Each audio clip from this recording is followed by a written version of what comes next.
Hello everybody. First of all, I am making this video to let Nigerians know that, you know, our Chief of Army Staff is also part of the problem that Nigeria is facing today in terms of insecurity that is going on in the country. And why am I saying this? You see, the Chief of Armed Forces is being appointed by the president, right?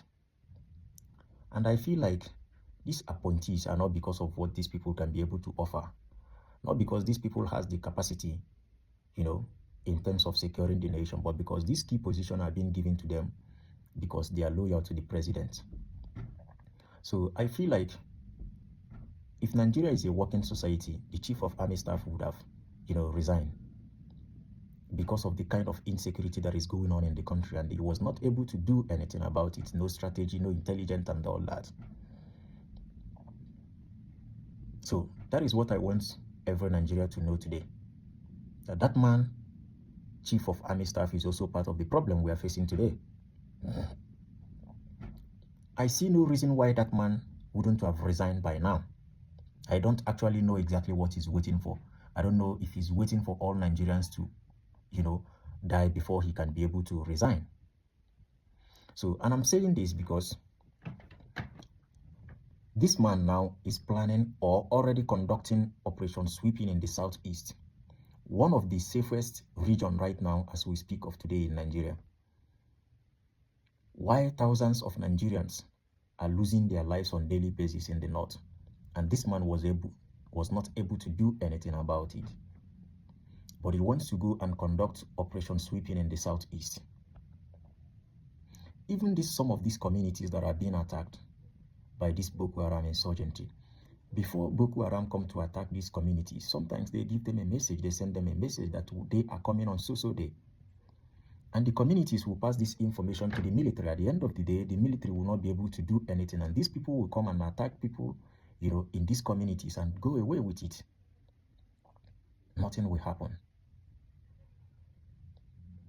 And some of Nigerian, young military men who were bold enough to come out on social media to narrate how, their challenges has always been in the forest in terms of tackling insecurities.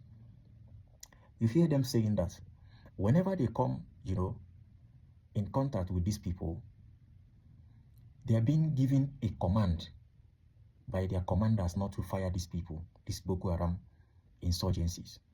And these Boko Haram are firing them, but they cannot be able to retaliate because they are being, told by their commanders not to fire back at these people. So whenever I tell you that Nigerian government is benefiting from this insecurity, I am not lying about it.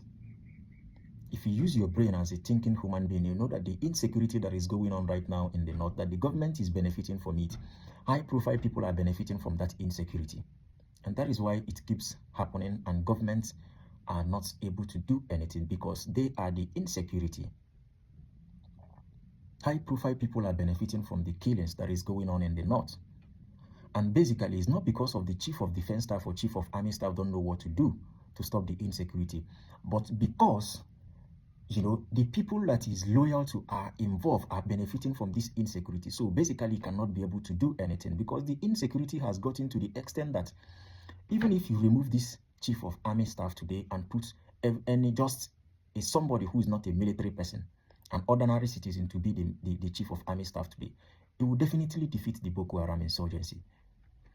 Because I actually don't believe that this man don't know what to do. I believe it's because the people that is loyal to are benefiting from that insecurity, and that is why he cannot be able to do anything. That is why, since the people in power, the people is loyal to, does not want them to do this, let them go to the southeast and cause chaos. That at the end of the day, they will lie to Nigerians because that is what they always do. Not too long ago, a brigadier general was unalived by Boko Haram. Nigerian army came out to deny it until the Boko Haram who unalived the Boko Haram members who unalived the brigadier general published the video on social media on how they unalived this man. That is when Nigerian army, agreed to it, that it actually happened, that this man was actually unalived by this Boko Haram insurgency. So basically, if the Boko Haram was not able to publish that video, Nigerians wouldn't have known what actually happened to that brigadier general. And that is why every Nigerian must, start thinking. Start asking yourself this question that I'm asking myself this time around. What is actually going on? What is that thing that this government is benefiting from, that insecurity,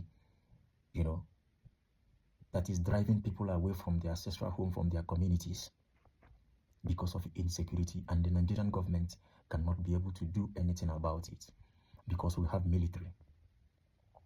A military that can go to another man's country to go and restore democracy cannot defend few states in his own country.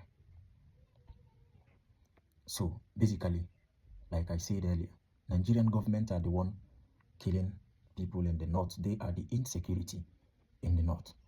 It's not because they don't know what to do to fix the insecurity, but because themselves is the insecurity, and that is why it will never stop until you and I, as a Nigerian, stand up and say that enough is enough, which is the revolution we're talking about, because all these people are all the same.